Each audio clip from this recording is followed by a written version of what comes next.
Hey everyone, welcome to Strange Stories, where we explore near-death experiences and supernatural stories from people who've had a glimpse of the other side.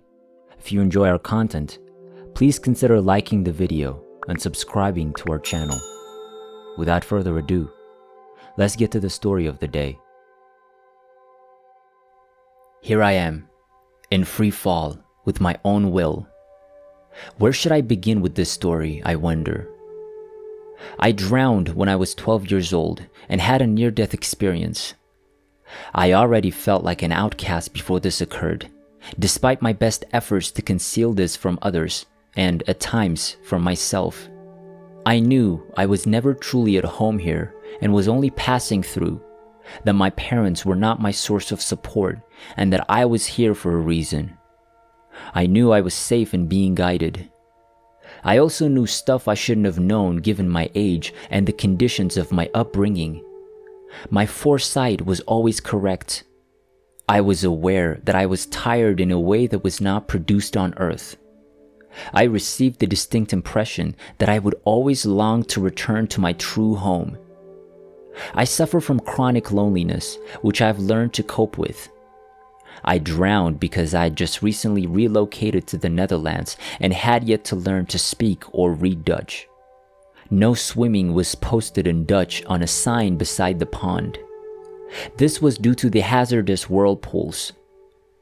I was never afraid of water and considered myself a competent swimmer because I grew up near the sea and also lived for many years near a river.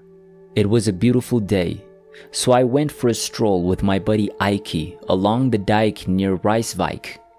Ike began walking along one side of the water as we got close to it. I took a seat for a few moments before going in to cool off. I was barely in the water when I realized how cold and brown the water in the Netherlands is in comparison to ours.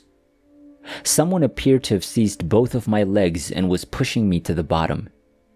There must be monsters in this water, I reasoned. I was being dragged down and could only see the light fade away. I tried to swim to the top like I had done numerous times in the sea when diving and wanting to come back up, but I appeared to go deeper and deeper. I realized that exhaling would be my final breath. "Let go," said a voice. So I let go, and the panic that I had felt dissipated, and a sense of serenity washed over me. Then I noticed a body floating immersed in the water. I thought it was all quite pleasant and quiet until I realized it was all me. But how is this possible? I've arrived. So who was that? I had no feelings about my body other than to remark, "That's my package. This is indeed me." I felt as if I was drifting further away from my body, and I knew that when I looked down to see where my legs and body should have been, there was nothing there, yet I felt more complete than ever. I attempted to determine if I felt more like a lady or a guy, and it appeared that I had more feminine energy, but I knew I could have been either. I was being dragged higher while also hearing a loud peeping sound. I looked around and realized it was coming from me. At the same time, I became more aware of the nuances surrounding me. To my right, I felt a strong presence, my angel and protector. While I was becoming aware of him, two shadow-like things appeared from his left, ready to take me with them. "Leave her alone. She's one of ours," said my angel. As he stated this, the shadows vanished, furious. I was led upward and observed an eruption of colors. While I was observing the explosion of colors, I heard calm music coming from all directions. I could see and feel everything around me at the same time. The music got increasingly apparent, and I wondered, what kind of music is this? It was, in fact, classical music. I never listened to it as a kid. I learned that my tone frequency is part of the rest and that we all generate different music in the universe at different times. My protector was still present and informed me that my next trip would be more serious but still safe. That's exactly what occurred. In the film of my life, there was a type of dark tunnel that altered. It reminded me of the pond where I drowned. I saw, heard, felt, and experienced everything at the same time.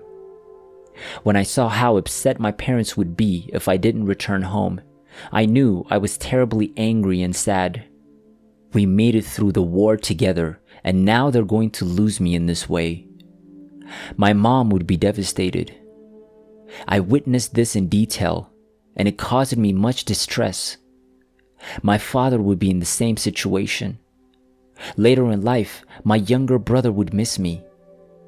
I saw numerous diverse glimpses of my life that revealed my future, people I'd meet, situations I'd find myself in, and things I'd supposedly have to go through. I learned I was a vital member of my family and that I needed to assist them on their spiritual path. This life summary was completed, and I continued down the tube, but the tunnel turned transparent. Through it, I could see the entire universe. It was entirely bright as I arrived at a sort of round cloud entryway. I hovered there and was told I could have a quick peek. I observed a swarm of light beings standing in a type of row, having what appeared to be an important and fairly serious discussion. Surprisingly, when I was asking myself what this was, the answer came to me as well, as if I already knew and only needed to remember. These beings were waiting to help on Earth. The Earth requires assistance. As a child, I recall soaring above the planet and hearing, "Please, assist." This is what I remembered at the time. I hovered above these glowing beings for a while, but I couldn't go any further. "We're going," I heard. I was back in a tunnel, heading toward a location that made me happier the closer I got to it. I suddenly understood that if I go there, I won't be able to return. "You're going back," whispered a voice that seemed to emanate from everywhere. I was extremely let down. I felt love, calm, and a sense of belonging, and I must now return. I continued saying no, but was resisted. The next thing I knew, I was opening my eyes underwater and hearing the words, "Swim to the surface." After what seemed like only a handful of strokes, I was at the surface. I made a deafening leap out of the water and wondered, what in the name of God was that? Aiki was standing on the bank, looking at me, shocked and afraid.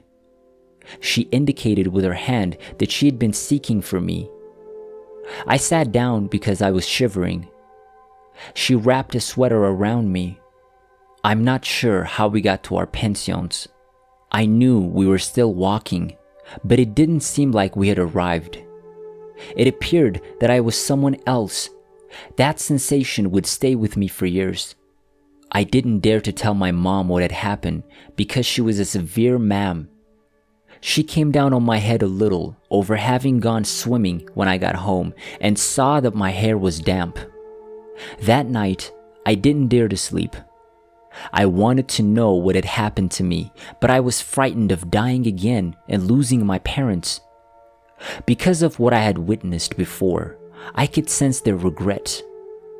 I awoke the next day knowing that and seeing this world, but also seeing what I'd seen in the ocean. I couldn't concentrate and was confused. I questioned God why he was torturing me.